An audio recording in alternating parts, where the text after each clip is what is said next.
आज हमारे यहाँ लोगों को कर्ज से निजात देने के लिए कोई सबील नहीं है। आज हमारे लोग 90% लोग जो आज जा रहे हैं इसमें बंधन लोन में जा रहे हैं, कल गरीब थे लोग लेकिन इतने सूदी कारोबार में नहीं थे। और आज जितने भी सूदी कारोबार में जा रहे हैं वो गरीबी की वजह से नहीं जा रहे हैं, फैशन की वजह से, बेशूरी की वजह से। अभी नौजवानों में एक आया गया ड्रीम 11, है ना, जुआ चटाई बिछ करके खेलना वो हराम समझता है लोग, लेकिन ड्रीम 11 में हमारे अच्छे खासे लोग, आपके जो बच्चे हैं, करोड़ों का रुपया आपका जा रहा है ड्रीम 11 में, और उसको लोग, अफसोस ये है कि उसको लोग जुआ भी नहीं समझ रहा है। और ड्रीम 11 के बारे में, हमको माफ कीजिएगा हजरत हैं यहाँ पर, ड्रीम 11 के बारे में हमारे बहुत सारे खतीब हजरात को पता भी नहीं कि क्या बला है। तो डॉक्टर को जब इलाकाई बीमारियों की वाकफियत नहीं हो तो वो दवा नहीं लिख सकता। अभी गाँव से लोग हिजरत कर गए हैं अक्सर। पहले गाँव में कोई बड़े साहब थे, हाजी साहब थे, सूफी साहब थे, मरल जी थे, तो उनके बैठक में एक मकतब चलता था जिसकी वजह से गांव का कल्लू भद्दू का बच्चा भी कलमा पढ़ लेता था, है ना, गढ़ांग तक पढ़ लेता था, वो मामूली हिसाब जान लेता था। लेकिन आज गांव के सारे खुशहाल लोग हम कहाँ आ गए हैं? शहरों में आ गए हैं। गांव, अच्छा, अब गांव का जो मजदूर बेचारा था वो दिल्ली जा चुका है। अब जो वहां पर एक जंगल है गोया, है ना, उनकी बेगमात है, उनकी कोई तरबियत करने वाला नहीं, गांव में कोई बुजुर्ग नहीं कि जिसका खौफ तारी हो, है ना। नतीजा होगा कि हमारी नई नस्ल बेरहरवी का शिकार हो रही है। 90% खवातीन हमारी आज बंधन लोन में चली गई है। छोटे छोटे बच्चे हमारे इसमें करने लगे हैं, पढ़ने का कहीं चलन नहीं है। तो कल के मुकाबले में ये समाज हमारा ये कहने पर मजबूर करता है, वो धूप ही बेहतर थी इस छाऊं घनेरी से, वो तो जिस्म को जलाती थी, ये रूह को जलाए। कि जो दूसरों को राह दिखाने वाला हो वो अगर खुद राह भूल जाए, जिसको दूसरों के घर की पहरेदारी करनी थी वही अगर नकब लगाने लगे, उस माशरे का क्या हाल होगा। आज जो कुछ भी कौमी सतह पर या बैनुल अक़वामी सतह पर हालात हैं हमारे, हमको बहुत आसान है दूसरों को बदनाम कर देना। अरे ये तो फला तकरीबी तंजीमों की तरफ से, ये तो आरएसएस की तरफ से, ये तो फला की तरफ से, ये फला की तरफ से होता है। दुनिया में सबसे बेहतरीन काम है अपनी नाकामी को छुपाने के लिए दूसरों को बदनाम कर देना। और हम वही उम्मत हैं कि हम लोग सभी लोग ये पता क्या करते हैं कि साहब हमको फला ने बर्बाद कर दिया, फसादात ने बर्बाद कर दिया। लेकिन हकीकत यह है मेरे भाई कि अल्लामा इकबाल हकीमुल उम्मत, हकीम कहते हैं, हिकमत वाले को भी हकीम कहते हैं, मर्ज की तशखीस और दवा देने वाले को भी। जाहिर है अल्लामा इकबाल कोई वो दवा कूट कर देने वाले हकीम नहीं थे, वो इंसान के रूहानी, फिक्री, इल्मी हकीम थे। हकीमुल उम्मत ने बड़ी पते की बात कही थी, क़ुव्वत फ़िक्र अमल पहले फना होती है, तब किसी कौम के शौकत पे ज़वाल आता है। और आज इस बात को तस्लीम करना चाहिए कि क़ुव्वत फ़िक्र अमल को हमने तबाह बर्बाद कर दिया है। और अगर आप देखेंगे कि माजी के मुकाबले में अल्लाह तबारक तआला की नियामतों की बहुतात है ना। आज से 40 साल 50 साल की ताज़ा तरीन तारीख जो हमारे सामने में है, हमारे मुआशरे में जो गुर्बत थी उससे हम बहुत आगे आ चुके हैं। तालीम के मैदान में भी हमारी बेहतरी हुई है। एक एक पंचायत में एक एक ग्रेजुएट हुआ करते थे, कोई पोस्ट ग्रेजुएट होता था। हम लोग मौधा पंचायत में हमारी परवरिश हुई तो हमारे यहाँ पहले ग्रेजुएट होते ऐनुल हक साहब। पूरे बचपन में हम लोगों ने देखा कि बड़ी उसकी दूर तक खबर गई। और पहले पोस्ट ग्रेजुएट हुए इदरीस साहब, तो गाउन वगैरह पहना करके उन लोगों को खिलकत अदा की जाती थी उस जमाने में, और हम लोग देखते थे कि एमए पास है। लेकिन अल्लाह का शुक्र है आज हर घर में बच्चे पोस्ट ग्रेजुएट हैं, इंजीनियर्स हैं, डॉक्टर्स हैं। और खुशहाली भी ऐसी आई है कि लोग उस जमाने में हाथी को उतना शौक से नहीं, इतना चार चक्के की गाड़ी को देखते थे। अगर आप मादी अंदाज में देखेंगे तो घरों शहरों में जितने खूबसूरत इमारतें बनती थी, जितनी मस्जिदें बनती थी, उससे कुछ कम हमारे देहात की हालत नहीं है ना। जहाँ तक लिबास के मसले में आइए तो हमारी बेगमात के लिबास भी आज अल्लाह का शुक्र है कि वक्त की मलकाएं शर्माएंगी। लेकिन आप दूसरी तरफ आइए कि अखलाकी सूरत हाल में हमारा क्या हाल है। हमारे बच्चे तालीम याफ्ता हैं, लेकिन क्या वाकईतन वो मुहज़्ज़ब भी हैं, है ना। मैं अक्सर तमसील देता हूँ कि लोहे का खाम टुकड़ा है जिसे आप कबाड़ में बेचते हैं, वो 20 रुपये 25 रुपये किलो में मिल जाएगा आपको, है ना। पुराने हाल के फल्ली हो या कुछ हो जो आप बेकार पड़ी है तो आप बेच डालते हैं उसे। लेकिन उसी को अगर 10 टुकड़े में करके लोहार उसको टुकड़े टुकड़े में करता है और उसे पढ़ाता है, यानी वो शोले में उसे पिघालता है, पीटता है, हैमरिंग करता है, उसके बाद चाकू बनाता है और फिर 10 चाकू बन गए, तो कम से कम एक चाकू की कीमत कितनी होगी? 50 रुपये। तो जब अनपढ़ था वो लोहा तो उसकी कीमत थी 20 रुपये, और जब पढ़ लिख लिया गया तो उसकी कीमत हो गई 500 रुपये, है ना। तो 500 रुपये कीमत हो गई। तो पढ़ने लिखने से समाज तब्दील हो जाएगा, मैं इस बात को बिल्कुल कतई मानने के लिए तैयार नहीं, और आप भी नहीं मानेंगे, है ना। अबू जहल कोई मामूली आदमी नहीं था, है ना। अबू जहल बहुत ही बाखबर आदमी था, कुरैश के सरदारों में से था, पढ़ा लिखा था उस जमाने के एतबार से। हमारे यहाँ मुआशरा ये हो गया है, मैं कहता हूं वही चाकू है बच्चे के हाथ में रहे तो उंगलियां काट डाले, माँ के हाथ में हो क्या करे, सब्जियां काटे। और वही चाकू अगर किसी डाकू के हाथ में चला जाए तो वो खंजर मरकर गर्दन उतार दे, और वही चाकू किसी हकीम और डॉक्टर के पास हो तो नश्तर पहनकर जहर उतार दे। तो ये जो है हमारे यहाँ, मेरे यहाँ जो हमारे यहाँ तालीम आई है, ये तालीम हमको सेल्फिश बना चुकी है। अभी गाँव से लोग हिजरत कर गए हैं अक्सर। पहले गाँव में कोई बड़े साहब थे, हाजी साहब थे, सूफी साहब थे, मरल जी थे, तो उनके बैठक में एक मकतब चलता था, जिसकी वजह से गांव का कल्लू भद्दू का बच्चा भी कलमा पढ़ लेता था, है ना, गढ़ांग तक पढ़ लेता था, वो मामूली हिसाब जान लेता था। लेकिन आज गांव के सारे खुशहाल लोग हम कहाँ आ गए हैं, शहरों में आ गए हैं। गांव, अच्छा, अब गांव का जो मजदूर बेचारा था वो दिल्ली जा चुका है। अब जो वहां पर एक जंगल है गोया, है ना, उनकी बेगमात है, उनकी कोई तरबियत करने वाला नहीं, गांव में कोई बुजुर्ग नहीं कि जिसका खौफ तारी हो, है ना। नतीजा हुआ कि हमारी नई नस्ल बेरहरवी का शिकार हो रही है। 90% खवातीन हमारी आज बंधन लोन में चली गई है। छोटे छोटे बच्चे हमारे इसमें करने लगे हैं, पढ़ने का कहीं चलन नहीं है। तो कल के मुकाबले में ये समाज हमारा ये कहने पर मजबूर करता है, वो धूप ही बेहतर थी इस छाऊं घनेरी से, वो तो जिस्म को जलाती थी, ये रूह को जलाए है। कल तक हम गरीब थे, कपड़े नहीं थे बदन में, रोटी नहीं थी, लेकिन आज हराम की रोटी आ रही है। आज कपड़े आए हैं तो शुरफा के घरों में बेटियां नंगी होने के लिए बेचैन। शरीफ लोगों के घरों में जाइए, दुल्हन को इस तरह सजा के रखती है जैसे तवायफ खाने में आए हैं, उसकी आंख ऐसी की आप। ये जो बेरहरवी है, ये जो बेशर्मी है, ये बेहयाई है, वो इसकी वजह ये है कि एक तो ये है कि हमने पढ़ना छोड़ दिया, जो असल बात मैं कहना चाह रहा हूं, है ना। अल्लाह के रसूल को आया, जिब्राइल अमीन ने कहा पढ़िए, तो कहा मैं पढ़ा हुआ नहीं हूं। इसके माने मेरे नबी पर हुक्म रब्बानी का वो हो रहा है, कलाम इलाही का नुज़ुल हो रहा है, तो पढ़ने के लिए कहा जा रहा है। और सबसे कम पढ़ने लिखने वाला अगर कोई है तो आज मुसलमान है। मुझे अपना बचपन याद है कि शंगंज में यहीं पर बज़्म अदब उर्दू लाइब्रेरी में हकीम नब्बन होते थे, आप लोगों को होगा, शम्स बमन गिरामी साहब एडवोकेट हुआ करते थे, है ना। अदबी महफिलें मुनक़द हुआ करती थी, है ना, मकाले पढ़ते थे लोग, मुशायरे होते थे। लेकिन आज जबकि उससे कई 100 गुना ज्यादा पढ़े लिखे लोग हैं, आज एक लाइब्रेरी नहीं है। मस्जिद के बरामदे में आपका कुतुब खाना होना चाहिए। हमारे उलमा बताते हैं कि प्यारे आका सल्लल्लाहु अलैहि वसल्लम मस्जिद नबी में आए, एक तरफ लोग जिक्र अज़कार में थे, एक तरफ इल्मी मुबाहिसे में थे। आप सल्लल्लाहु अलैहि वसल्लम इल्मी मुबाहिसे की महफिल में बैठ गए, इसलिए कि आपको फिक्रमंद होना है। अभी मुल्क वतन अजीज पर एक मुसीबत गोया आई, 26 लोग मासूम लोग, मुसाफिर लोग बेचारे बेकसूर मारे गए। लेकिन हमें बताइए कि हमारे कितने लोग बाखबर हैं सिचुएशन से, है ना। आज और कल में क्या हुआ है, कितने लोग सिचुएशन से बाखबर हैं, और इस मुल्क में कितनी मॉब लिंचिंग्स हुए हैं अभी, तो उससे बाखबर हैं। इसके माने बेखबर हैं हम। बेखबरी मौत की अलामत है और बाखबर रहना जिंदगी की अलामत है। एक सर्वे रिपोर्ट आई थी, मुझे सही तौर पर मालूम नहीं उसके आंकड़े, लेकिन कहा जाता है कि दुनिया में सबसे ज्यादा अगर पढ़ता है कोई तो वो यहूदी है ना।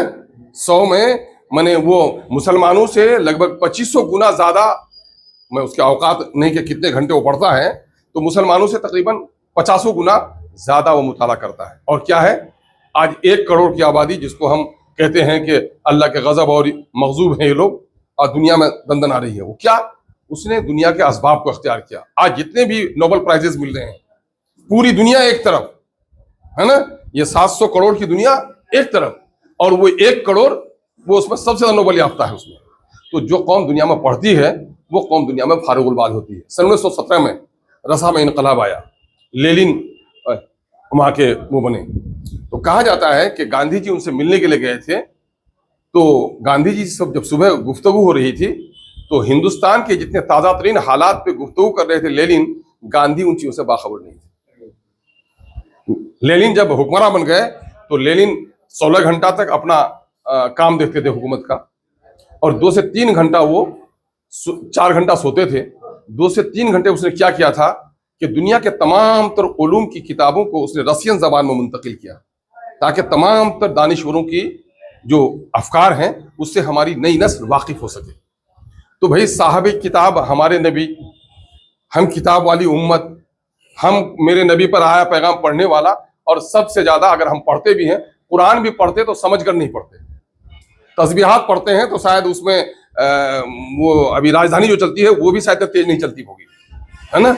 हमने कई जगह टोका भी किया, हजरत इतनी जल्दी में कौन सी तस्बीह पढ़ रहे हैं आप, है ना। एक आदत बिगाड़ ली है लोगों ने, है ना। तो मैंने हमारे यहाँ जो काम हो रहा है इस पर जरा आप इसको कहिएगा, न तनकीद कर रहा हूँ, मैं तनकीद नहीं कर रहा हूँ, मैं अल्लाह की अमानत समझता हूँ कि अल्लाह तबारक तआला जब ख्यालात आपके दिल में दे तो उसको मुंतकिल कीजिए। आप कुएं में अगर पानी आता है और नहीं निकालेंगे, हमारे यहाँ क्या होता है जब पढ़ के लोग आते हैं, आलिम बनकर आते हैं, ग्रेजुएट बन के आते हैं तो उनके अफकार बड़े ताज़ा होते हैं, लेकिन धीरे धीरे धीरे बोसीदा हो जाते हैं वो। उसकी वजह क्या होती है, कुएं से अगर पानी निकालते रहेंगे तो पानी ताज़ा आता रहेगा, और जब कुएं से पानी नहीं निकालेंगे आप तो एक वक्त होगा कि कुएं का चश्मा बंद हो जाएगा, कुएं का पानी काला हो जाएगा, वो आपकी को ठंडा और मीठा पानी नहीं देगा, बल्कि बेसा औकात वो पानी आपके लिए अमृत की जगह पर जहर भी बन सकता है।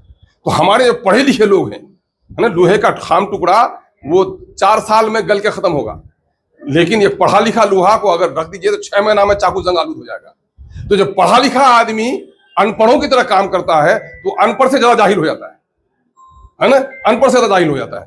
तो आज हमारे यहाँ आप लोग हैं, पढ़ने लिखने वाले लोग हैं तभी यहाँ पर आए हैं, लेकिन एक बड़ा तबका है जिसको पढ़ने से कोई सरोकार नहीं। मैंने कभी एक पर्चा निकाला था तो उसमें हमने इदारे में लिखा था कि मुसलमानों की बस्ती में उर्दू के पर्चे तलाश करना सिखों की बस्ती में नाई की दुकान ढूंढने के बराबर। चलिए किसी के घर में, है ना, बेहतरीन पत्थर का टॉयलेट बना है वो भी लाके दिखाएगा, बावर्ची खाना बनाइए, बहू आई है तो वो भी लेकर आपको दिखाएगा, पर्दा दिखाएगा और सोफा दिखाएगा, लेकिन उसके घर में किताब नहीं है। और जो किताब जिसके घर में नहीं वो कब्रिस्तान है। अगर मौजूदा वक्त तूफान से अपने बच्चों को बचाना चाह रहे हैं तो आपको जरूरी है कि हालात हाजरा पर यहाँ पर कम से कम मैं इन बच्चों से कहूंगा कि महीने दिन में एक बार इंटेलेक्चुअल्स को बुलाओ। जितने भी रिटायर्ड लोग हैं हमारे यहाँ, और जगह लोग रिटायर्ड होते हैं तो वो उससे काम हो गए, अपने तजर्बात के जरिए से अपनी कम्युनिटी को फायदा पहुंचाते हैं। अगर बैंक में है तो बैंक में कितनी सब्सिडी की लोन्स हैं वो अपनी कम्युनिटी को फायदा पहुंचाते हैं। अगर एडमिनिस्ट्रेशन में दूसरे सूबे में रहे हैं तो वोटर लिस्ट से लेकर सरकारी स्कीमों से जानकारी देते हैं। अगर एजुकेशन में रहे हैं तो अपने बच्चों के लिए एजुकेशन का सिस्टम को बेहतर कर रहे हैं। लेकिन हमारे यहाँ माफ कीजिएगा, कई रिटायर्ड लोग हैं यहाँ पर, माफ कीजिएगा, हमारे यहाँ जब रिटायर कर जाते हैं तो लोग समझते हैं नौकरी चले गए, लगता है सास मर गई, बेचारा उदास हो जाता है। अरे खुश हो जाइए, आप अपनी जिंदगी को तकसीम कीजिए। अभी एक साहब हैं डॉक्टर अबूजर कमालुद्दीन साहब, बिहार के चंद दानिशवरों में उसका शुमार होता है। उन्होंने किताब लिखी लाइफ आफ्टर रिटायरमेंट, है ना, जिंदगी रिटायरमेंट के बाद। उन्होंने उसको जो अंदाज तकसीम किया उसने कहा कि इंसानी जिंदगी को 3 हिस्सों में तकसीम कर दो, 0 से लेकर 30 साल तक। ये लड़कपन का, बचपन का, लड़कपन का, जवानी का जमाना है, तालिब इल्मी का जमाना है, पढ़ाई लिखाई का जमाना है, और पढ़ लिख लीजिए, नौकरी चाकरी 90% लोग 30 साल में काम में लग जाते हैं। उसके बाद 30 साल से लेकर 60 साल की उम्र है, ये फिर अपने बच्चे हैं, अपना कारोबार है, दुकान है, मकान है, बाल बच्चे की शादी है। 80-90% लोग 60 साल की उम्र तक अगर बच्चों की शादी नहीं कराते हैं तो उसका कम से कम बंदोबस्त करा लेते हैं। बाकी 60 साल के बाद जो जिंदगी है बोनस है, क्योंकि अगर आपको नौकरी मिली है उर्दू पर तो सिर्फ आपकी सलाहियत की बुनियाद पर नहीं मिली है, उर्दू पढ़ने वाले बच्चे हैं तभी मिली है आपको, है ना। आपको सरकारी जॉब मिला है, आपका कारोबार चल रहा है, खरीदार है तभी आपका कारोबार चल रहा है। तो कम्युनिटी का भी कम से कम आप पर कुछ ना कुछ कर्ज है। अब बेहतर होगा कि हमारे रिटायर्ड जितने लोग हैं उनकी लिस्टिंग करें ये बच्चे, और हमारे रिटायर्ड लोगों के तजुर्बात से हम फायदा लें और वो आए। हम गुजारिश करेंगे अपने उलमा से कि महीने में कम से कम कुरान की एक सूरत पर या चंद आयतों पर इनका एक हासिल मुताला हो, और चूंकि हमारे यहाँ कुरान समझकर पढ़ने का चलन नहीं है। दूसरी बात, हालात हाजरा से वाकिफ हो। तीसरी बात यह है कि हमारे जो बच्चे पढ़ रहे हैं, अभी हमारे यहाँ एक बच्चे आए, +2 कर लिया है, वो मैं देर हो गया उसी की वजह से, उसको अब लेना है एडमिशन। हमारे बहुत सारे गार्जियन को पता नहीं है कि कहाँ कहाँ आज इतने सारे स्कॉलरशिप हैं, इतने अच्छे अच्छे बेस्ट काउंसलर हैं, सब कोई इंजीनियर डॉक्टर बनाने के लिए अपना भीड़ लगाए हुए है। बच्चा नहीं बन पा रहा है, प्रेशर दे रहे हैं, अरे फलाना बेटा करेगा करवानी वालों, बच्चे सुसाइड कर रहे हैं। तो हमारे यहाँ इस वक्त मुल्क में किधर मुल्क जा रहा है, बच्चों के लिए क्या इम्कानात हैं, उसकी बेहतरीन काउंसलिंग होनी चाहिए। तो कम से कम मैं इन बच्चों से कहूँगा, अलीगढ़ में है, यूनिवर्सिटी में एक साहब हैं, कहिए तो मैं बुलवा भी दूंगा, आप जमा कीजिए 100 बच्चों को जो +2 में हों, इसमें हो, ताकि उन बच्चों की काउंसलिंग कर दी जाए। चूंकि स्कूल से बच्चा निकलने के बाद जब कॉलेज की वादियों में जाता है तो गोया कुआं से निकलकर वो समंदर का सफर होता है ना, इसलिए उसकी प्रॉपर रहनुमाई चाहिए। तो अगर आप अपनी कम्युनिटी को उठाना चाहते हैं तो आपको तमाम सेक्टर्स में काम करने पड़ेंगे। आज हमारे यहाँ लोगों को कर्ज से निजात देने के लिए कोई सबील नहीं है। आज हमारे लोग 90% लोग जो आज जा रहे हैं इसमें बंधन लोन में जा रहे हैं, कल गरीब थे लोग लेकिन इतने सूदी कारोबार में नहीं थे।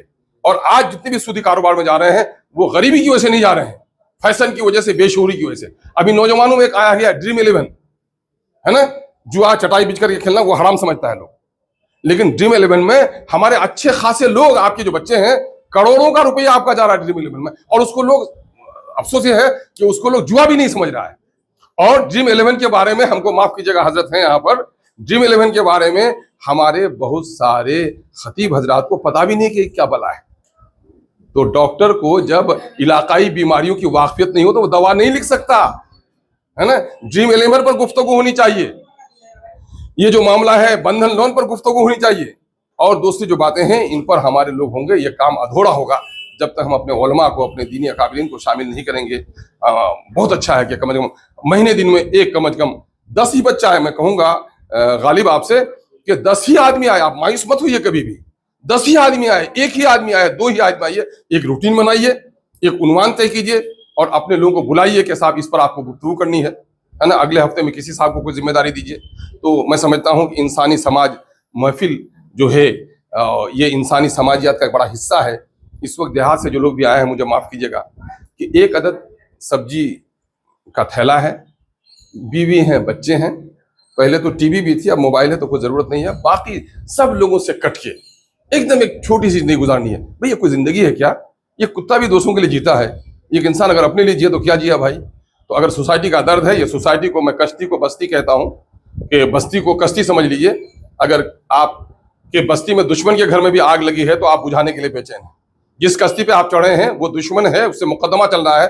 अगर वो कश्ती में बैलेंस खराब कर रहा है और सुराख कर रहा है तो आप बैठिएगा नहीं, उसको बुझाइएगा कि बंद करो नहीं तो कश्ती डूब जाएगी।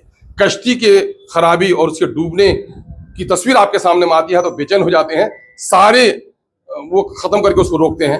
लेकिन समाज में आज हर तरफ आग लगी हुई है, कहीं रिश्वत की आग, कहीं बेईमानी की आग, कहीं जहेज की आग, कहीं बेहयाई की आग, और हम लोग बिल्कुल किनारा कस हो गए हैं। ये बेहिस लकवा सिर्फ इंसान के दिमाग को नहीं होता, लकवा इंसान के फिक्र को भी होता है। लकवा दिमाग को हो जाए तो अल्लाह माफ़ कर देगा, लेकिन दिमाग रखते हुए फिक्र को अगर लकवा हो जाए तो खुदा के यहाँ कोशिश होगी। आइए इन बच्चों की हम हौसला अफजाई करें।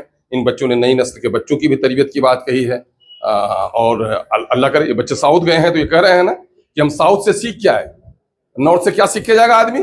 यहाँ बेहूदगी, गीबत, हसद, जलन, ये हमारे औसाफ हमीदा हैं। यही आदमी अभी हमारे वो हैं अबू जफर मोहम्मद हलीम साहब, इनके भाई हैं, अभी बैंक में हो लड़का जीसान। ताकि अंकल मैं जब साउथ में गया तो वहाँ लोग एक दूसरे के यहाँ मिलने के लिए जाते हैं, एक दूसरे की खबरगिरी करने के लिए जाते हैं, मस्जिदों में बैठकर इल्मी मुबाहिसे होते हैं, लेकिन हमारे यहाँ तो कोई है ही नहीं।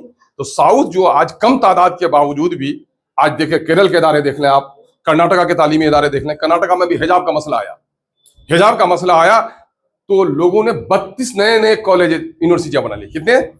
32। उसमें से 3-4 होंगे गैर मुस्लिमों के, उसमें से लगभग 29 मुसलमानों के। तुमने हमारा रास्ता बंद किया तो हमने रास्ता अलग कर लिया। और यही किशनगंज में है, एक स्कूल का झगड़ा आया कि भाई मुस्लिम लड़कियां स्कर्ट पहन के नहीं जाएंगी। लोगों ने इदारे को बनवा भी लिया, इदारे के लोगों ने कह दिया कि हाँ साहब मुस्लिम बच्चियां अगर सलवार में भी आएंगे तो हमको एक्सेप्ट है, लेकिन मुस्लिम बेशर्मों को स्कर्ट ही पसंद आया, सलवार उसे अपनी बच्चियों के लिए पसंद नहीं आया। तो ये बेहिसी जो है, ये बेगैरती है ना। ये इंसान का जो ज़मीर मर जाता है तो ये होता है, और खुदा करे हमारी ज़मीरों को बेदार करने वाला ये काम हो जाए। मेरी गुफ्तगू को बकवास कह सकते हैं, लेकिन मैं दर्द का इजहार करता हूँ, मैं इसीलिए दौड़ कर इस तरह की महफिलों में आ जाता हूँ। मैं इन बच्चों को फिर एक बार मुबारकबाद देता हूँ। अस्सलाम वालेकुम।